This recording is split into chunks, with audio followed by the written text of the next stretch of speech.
read and learn shine so bright.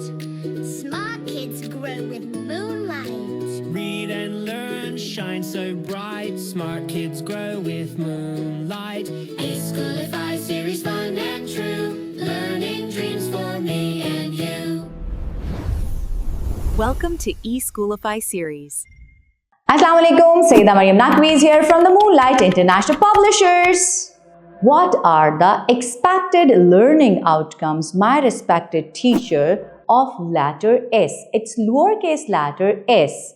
And the expected learning outcomes are: the student is expected to identify the lowercase letter S and learn the vocabulary words that sounds S. I want to tell you its formation. Start from red line, make a cap, slant down, go back. It will make lowercase letter S.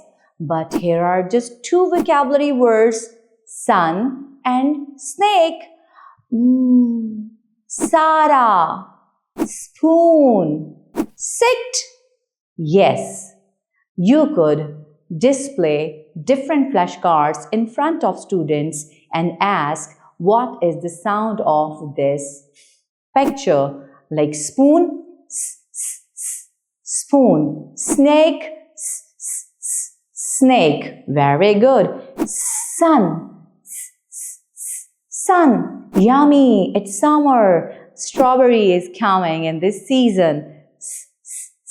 Strawberry. Okay, after that, the sun shines down on the snake.